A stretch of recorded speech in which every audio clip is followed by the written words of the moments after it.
क्या कभी ऐसा हो सकता है कि ब्रह्मांड का सबसे बड़ा रहस्य बस एक नाम में छिपा हो? आज हम इसी सवाल का जवाब ढूंढने वाले हैं, श्री राम रहस्य उपनिषद की गहराइयों में उतरकर। ये एक ऐसा प्राचीन ग्रंथ है जो दावा करता है कि उसके पास अस्तित्व का वो परम सत्य है जिसकी तलाश सदियों से हो रही है। तो चलिए इस अद्भुत सफर पर निकलते हैं। अब देखिए, ये सिर्फ कोई फिलोसॉफिकल सवाल नहीं है। असल में ये उस महान खोज की पहली सीढ़ी है जिसे हम आज समझने जा रहे हैं। ये वो सवाल है जो हमें सीधा ब्रह्मांड के केंद्र तक ले जा सकता है। एक पल के लिए उस दौर में चलते हैं जब अपने समय के सबसे बड़े ज्ञानी, मतलब मुद्गल और शांडिल्य जैसे महान ऋषि और प्रहलाद जैसे परम भक्त, ये सब एक जगह इकट्ठा हुए। और जानते, इन सबके मन में बस एक ही सवाल था, एक ही जिज्ञासा। सोचिए, इतना ज्ञान, इतनी तपस्या, इन सब के बावजूद वो सभी एक ही नतीजे पर पहुंचे कि सिर्फ एक ही हैं जो उन्हें परम सत्य का रास्ता दिखा सकते हैं। और वो थे राम के सबसे बड़े भक्त, महाज्ञानी हनुमान। और बस यहीं से इस उपनिषद की असली कहानी शुरू होती है। उन सभी ऋषियों ने मिलकर हनुमान जी से एक सवाल पूछा, और ये कोई आम सवाल नहीं था। इस एक सवाल में सदियों की आध्यात्मिक खोज छिपी हुई थी।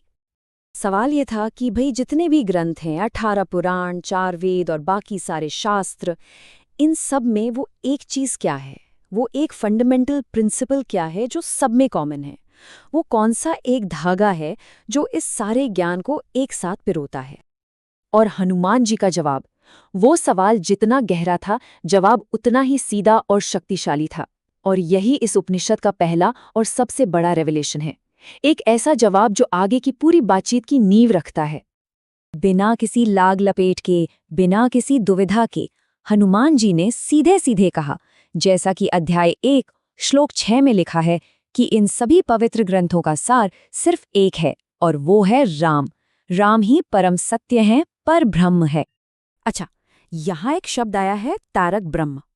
इसे समझना बहुत जरूरी है। देखिए, ये सिर्फ एक टाइटल नहीं है, ये एक पूरा कॉन्सेप्ट है।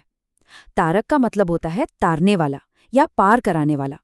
मतलब उपनिषद ये कह रहा है कि राम सिर्फ एक देवता नहीं है, बल्कि वो परम शक्ति हैं जो हमें इस संसार के सागर से, इस दुनिया के उतार चढ़ाव से पार ले जाती हैं। ठीक है, तो क्या खोजना है ये तो साफ हो गया, राम जो परम सत्य है। लेकिन अब असली सवाल आता है, कैसे? इस परम सत्य से जुड़ा कैसे जाए? और उपनिषद हमें बताता है कि इसका रास्ता ध्वनि से, साउंड से होकर जाता है। उपनिषद का अध्याय 2 एक तरह से एक पूरी आध्यात्मिक टूल किट हमारे सामने रखता है, और इसकी शुरुआत होती है मंत्रों से, यानी पवित्र ध्वनियों से। ये सिर्फ प्रार्थनाएं नहीं हैं, इन्हें आप पावरफुल साउंड टूल्स समझिए, जिन्हें खास स्पिरिचुअल फ्रीक्वेंसी से जुड़ने के लिए डिजाइन किया गया है। और इनकी रेंज 1 अक्षर से लेकर 30 से ज्यादा अक्षरों तक है। और कमाल की बात यह है कि उपनिषद मंत्रों को एक पूरे साइंस की तरह पेश करता है। जैसे रा जैसा बीज मंत्र, जिसे इच्छा पूरी करने वाला कल्पवृक्ष कहा गया है। फिर 5 अक्षर का रामाय नमः है, जो पूजा का आधार है। उसमें ओम जोड़ दें तो वो 6 अक्षरों का हो जाता है, और उसमें एक डिवाइन रेजोनेंस आ जाती है। और तो और 32 अक्षरों वाले जटिल मंत्र भी हैं, जो खास एडवांस मकसदों के लिए हैं। मतलब ये सिर्फ श्रद्धा की बात नहीं है, ये पूरी एक टेक्नोलॉजी है। तो ध्वनि की बात तो हो गई, लेकिन ये ग्रंथ सिर्फ सुनने पर ही नहीं, देखने पर भी जोर देता है। अध्याय 3 में बात होती है यंत्रों की। अब ये यंत्र क्या हैं? ये एक तरह की सेक्रेड ज्योमेट्री हैं। इन्हें आप ऐसे समझ सकते हैं जैसे ये मंत्रों की ऊर्जा को पकड़ने वाले स्पिरिचुअल सर्किट बोर्ड्स हों। और एक यंत्र बनाना, ये सिर्फ कोई ड्राइंग बनाना नहीं है, ये एक गहरा आध्यात्मिक काम है। इसकी एक पूरी प्रक्रिया है। सबसे पहले केंद्र में एक 6 कोनों वाला सितारा बनता है, जिसमें बीज मंत्र लिखा जाता है। फिर उसके चारों तरफ कमल की पंखुड़ियां बनाई जाती हैं, जिन पर दूसरे मंत्र लिखे जाते हैं। और आखिर में इस पूरे डायग्राम को एक चौकोर किले में बंद कर दिया जाता है, जिसके 4 दरवाजे होते हैं। तो ये सिर्फ एक तस्वीर नहीं है, ये तो जैसे ब्रह्मांड का एक छोटा सा मॉडल है, जिसके दिल में वो दिव्य ऊर्जा है। अच्छा, तो हमारे पास मंत्र भी हैं, यंत्र भी हैं, लेकिन ये शक्तिशाली टूल्स अपने आप काम नहीं करते। अध्याय 4 इसी बात पर जोर देता है कि इन साधनों को असरदार तरीके से इस्तेमाल करने के लिए किस तरह के डिसिप्लिन और डेडिकेशन की जरूरत होती है। और ये रास्ता, जिसे पुरुषचरण कहते हैं, बिल्कुल भी आसान नहीं है। इसमें बहुत कड़े नियम हैं, जैसे दिन में 3 बार नहाना, सिर्फ दूध, फल या कंद मूल खाना, ब्रह्मचर्य का पालन करना, जमीन पर सोना और मौन रखना। और सबसे बड़ी बात, मंत्र में जितने अक्षर हैं, हर अक्षर के लिए उसका 1,00,000 बार जाप करना। मतलब ये साधना शरीर, मन और वाणी तीनों पर पूरा कंट्रोल मांगती है। अब यहाँ हनुमान जी एक बहुत ही दिलचस्प और प्रैक्टिकल सलाह देते हैं। वो कहते हैं कि अगर लक्ष्य मोक्ष है, स्पिरिचुअल लिबरेशन है, तो सीधे राम मंत्र का जाप करो।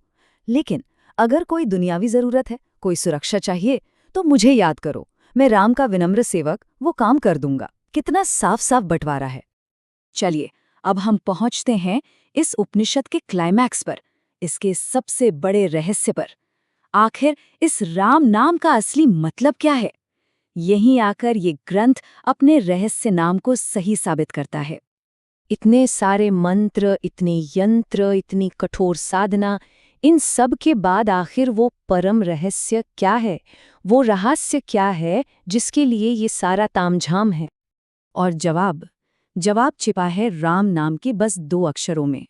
रा, ये अग्नि बीज है, ये प्रकाश, चेतना और उस इटर्नल रियलिटी यानी सच्चिदानंद का प्रतीक है। और माँ, ये प्रतीक है व्यक्ति का, इंडिविजुअल सेल्फ का, इस पूरी प्रकट दुनिया यानी माया का। और यहीं पर होता है सबसे बड़ा खुलासा। उपनिषद ये सिखाता है कि जो भक्ति का मंत्र है, रामायणमा, वो असल में वेदों के महावाक्य तत्त्वमसि का ही एक छिपा हुआ रूप है। तत्त्वमसि मतलब तुम वही हो। तो इसका मतलब क्या हुआ? इसका मतलब ये हुआ कि वो महान दार्शनिक सत्य कि तुम और वो यानी आत्मा और परमात्मा एक ही हैं, ये गहरा ज्ञान राम के नाम में ही कोड किया हुआ है। ये ग्रंथ ज्ञान मार्ग और भक्ति मार्ग को मिलाकर एक कर देता है। तो आखिर में ये उपनिषद हमें एक बहुत गहरे सवाल के साथ छोड़ जाता है। अगर एक साधारण से नाम में ब्रह्मांड का सबसे बड़ा रहस्य छिपा हो सकता है, तो ये हमारे रोजमर्रा के इस्तेमाल होने वाले शब्दों की शक्ति के बारे में क्या कहता है? वाकई ये सोचने वाली बात है ना?